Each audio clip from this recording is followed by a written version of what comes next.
من يهده الله فلا مضل له ومن يضلله فلا هادي له وأشهد أن لا إله إلا الله وحده لا شريك له وأشهد أن سيدنا وسندنا وحبيبنا وحبيب ربنا وأولانا ومولانا محمدا عبد الله ورسوله صلى الله تعالى عليه وعلى آله وأصحابه وبارك وسلم تسليما كثيرا كثيرا. أما بعد فأعوذ بالله من الشيطان الرجيم. بسم الله الرحمن الرحيم.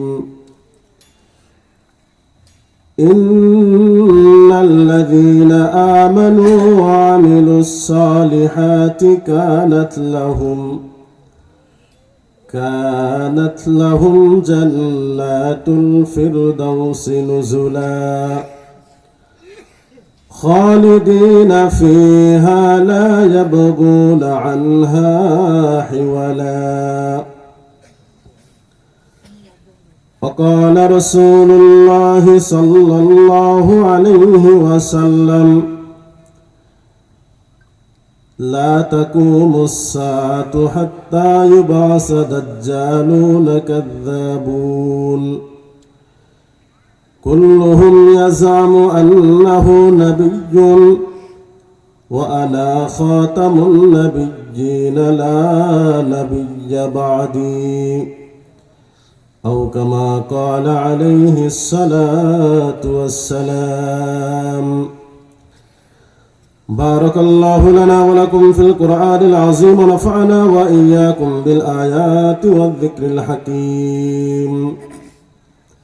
সকলে মহব্বতের সাথে দরুদ শরীফ পাঠ করে আল্লাহুম্মা সাল্লি আলা মুহাম্মাদ ওয়া আলা আলি মুহাম্মাদ কামা সাল্লাইতা আলা ইব্রাহিম ওয়া আলা আলি ইব্রাহিম ইন্নাকা হামিদুম মাজিদ.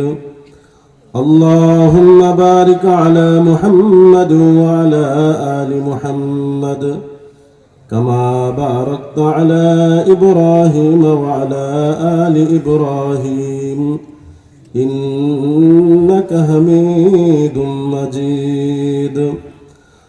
بلغ العلا بكماله كشف الدجى بجماله حسنت جميع خصاله صلوا عليه وآله.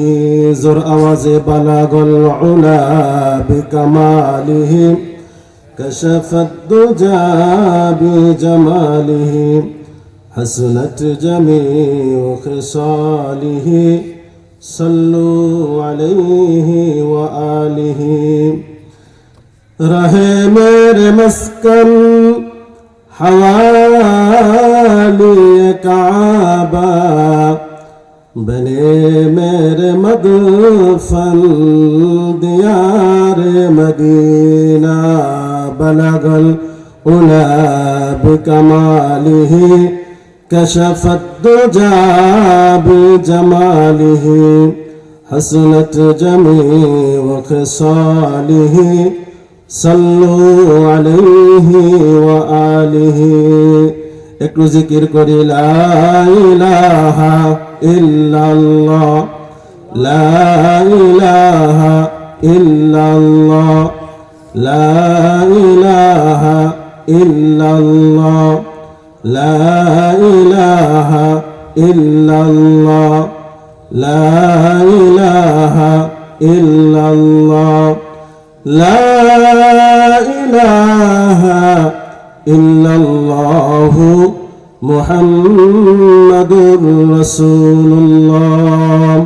সকলে বলি সাল্লাল্লাহু আলাইহি ওয়াসাল্লাম। আলহামদুলিল্লাহ, বৌদ্ধবাটি ইসলামী যুব উন্নয়ন কমিটি কর্তৃক আয়োজিত চতুর্থ বার্ষিকী তাফসিরুল কোরআন মাহফিলের আজকের সম্মানিত সভাপতি হাফেজ মাওলানা মোহাম্মদ মতিউর রহমান, সহসভাপতি আলহাজ জনাব মোহাম্মদ আব্দুল আজিজ, প্রধান অতিথি জনাব মোহাম্মদ মাহফুজুল আলম লাকি, অন্যান্য আমন্ত্রিত অতিথিবৃন্দ, আমার সম্মুখে উপস্থিত মুআজ্জাজ মুহতারাম মুরব্বিয়ানে ইজম, সমবয়সী বন্ধুরা, স্নেহের কচি কাচারা, পর্দানিসীন মা ও বোনেরা, আল্লাহ সুবহানাহু ওয়া তাআলার দরবারে শুকর আদায় করছি যে মহান রব্বুল আলামিন আমাদেরকে যাচাই করে বাছাই করে আজকের এই তাফসিরুল কোরআন মাহফিল শোনার জন্য এখানে আসার বসার তৌফিক দান করলেন। এজন্য সকলেই হৃদয় নিংড়িয়ে শরীরের সমস্ত শক্তি ব্যয় করে সিংহের মতন গর্জন করে জোর আওয়াজে শুকরিয়া আদায় করে বলছি আলহামদুলিল্লাহ। আরেকটু চিৎকার দিয়ে বলেন আলহামদুলিল্লাহ। এই মজলিস অনেক দামি একটা মজলিস। কত দামি মজলিস! বুখারী এবং মুসলিম শরীফের একটি রওয়ায়াত, রাসূল আকরাম সাল্লাল্লাহু আলাইহি ওয়াসাল্লাম বলেন, যখন মানুষেরা